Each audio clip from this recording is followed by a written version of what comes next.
What's up, everybody? Welcome to the first episode of Coronavirus Stock Investing. CSI. That's not copyrighted, is it? I'm Salmon. Today we're going to talk about one stock I want you to add to your portfolio right now. And that stock is Save. Save money, live better. Spirit Airlines. Now hold on just a second. But Salmon, airlines are crashing. Why would you ask us to buy a stock that's crashing? Well, because it's crashing.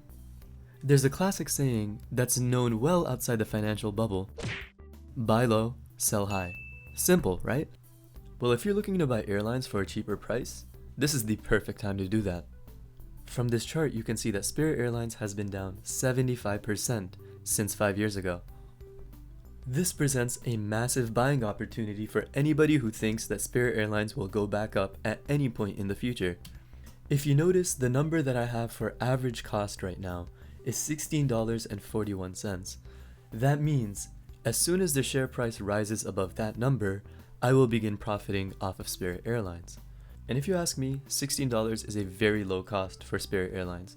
Right now, I believe you can buy all of the airlines at a discount. Now, the reason I picked Spirit Airlines has to do with balance sheets. Looking at the latest reported current assets as of March 31st, 2020, we see that the current assets for Spirit Airlines are basically equivalent to their current liabilities. In other words, they can be expected to survive in the next year. Combining that with the knowledge that Spirit Airlines is a low-cost carrier and that in the coronavirus pandemic, people are going to flock to lower cost expenses in order to save as much money as possible during a recession. The only real plausible case that can be made against a company like Spirit Airlines to not return to their pre-coronavirus level profits is bankruptcy.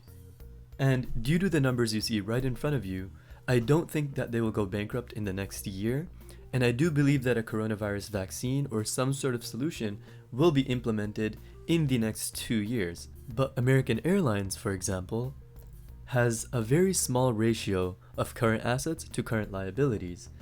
If they wanted to try and cover all of their current liabilities right now, they couldn't do it with the current state of their balance sheet. And while I don't think that American Airlines is going to go bankrupt, this isn't a good sign or a good place to be during a pandemic. Now, oddly enough, American Airlines is also in my portfolio, but the reason I'm not emphasizing it is because of exactly what you see in here. It is currently cheaper than Spirit Airlines. It's trading at $12 instead of $16. But that being said, if I could only choose one airline to invest in, I would opt for Spirit Airlines. Now, if you like what you see so far, please smash that like button. I can't believe I just said that. And hit subscribe if you want to see more of this stuff. Now, if we look at the time period starting from January 1st, 2020 up until present day, we can see that Spirit Airlines has had a relatively high correlation coefficient with all of the other airlines, and most importantly, it has the highest correlation coefficient with JETS, which is the broad ETF used to track global US airlines.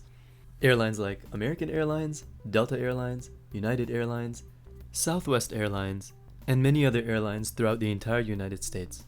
Now, the reason why I use JETS as a comparison tool and not really as an investment decision is because right now it has no exposure to Spirit Airlines. If you check on their website, you'll see no mention of Spirit Airlines anymore. This is because this ETF is balanced on a daily basis, and because Spirit Airlines is so volatile, they've removed it from the ETF. So what does this mean for investors like me who want to tap into that upside volatility of Spirit Airlines? I want to emphasize this last sentence here.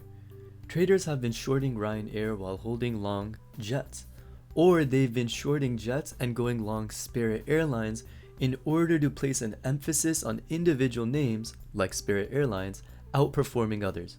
In simple English, this means if you want to make more money, you need to assume more risk in the form of an individual stock rather than a broad ETF. Now, if we look at the correlation coefficient of the S&P 500 to the rest of these airlines as well as JETS, you can see that JETS has the highest correlation coefficient because it's trying to give you exposure to the broad market of the airline industry instead of specific airlines. So, in order to make the most of our investment, we can either try to play it safe by investing in jets, or we can really dive in to Spirit Airlines and make the most out of the volatility inherent in that stock. I've had a lot of discussions about phase 2 and how that's affecting the stock market, but at the end of the day, I don't believe the problem will ever be resolved until a permanent solution is in place. For that reason, as soon as the pandemic began in March, any company that I think will not go bankrupt, I expect to have huge upside potential. With that mentality, I've been buying stocks ever since the crash on March 16th, and Spirit Airlines has earned a place on that list. But let's say you didn't hop on this stock on March 16th. Let's say you buy it right now at $16.29.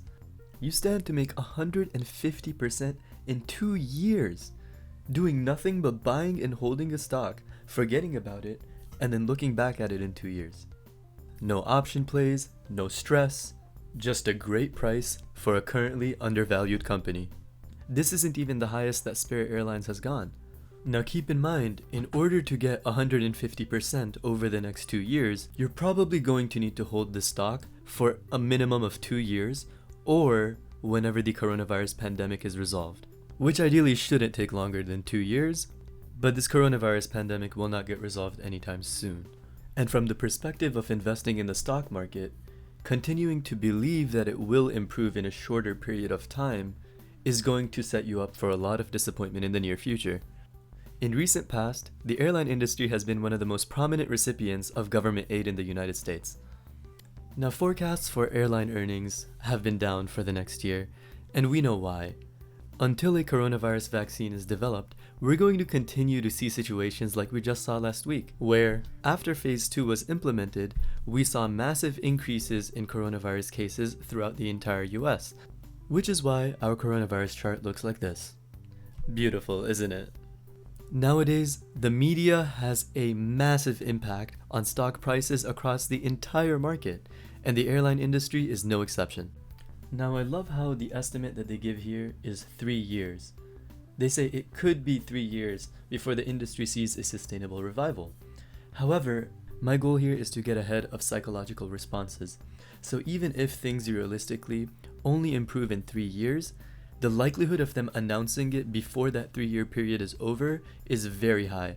And the moment they do announce that things will return back to normal next year, or whenever the vaccine is developed, or whatever other solution is implemented, that is going to drive the stock price up immediately. And if you don't believe me, come back to this video in 2 years and roast me in the comment section if I was wrong. Remember the week of June 5th when Spirit Airlines went up 100% because they announced that summer flights were ready to begin? Now, I'm not entirely sure what the world expected to happen when the United States started resuming flights without any sort of cure or actual line of defense against the virus, but I'm not particularly unhappy about these bad decisions because I feel like I've been getting ahead of them time and time again in these past months. Not by timing the market, but by fundamentally thinking about the long-term implications of certain events and understanding what my investment horizon is going to be like in the future. In the financial world, stocks are generally considered random variables that are approximately normally distributed for research purposes. If you're not entirely sure what that means, let me know in the comments section below, and if it gets enough traction, I'll probably make a video on it, or even if it doesn't get enough traction, I'll probably make a video on it anyways. It seems like pretty useful information.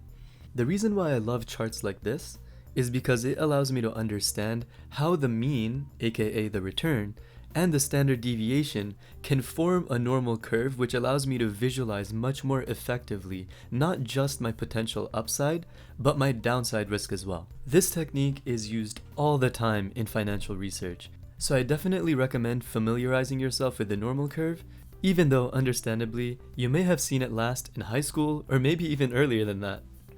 There was actually a trade I made that allowed me to make 1,100%. It was an options trade, but I used my fundamental understanding of normal curves in order to make that trade possible.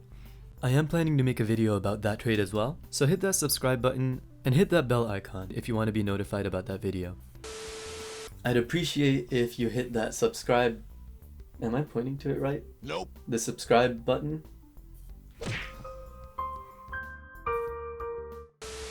And smash that like button for the YouTube algorithm. It really helps me out. I appreciate it.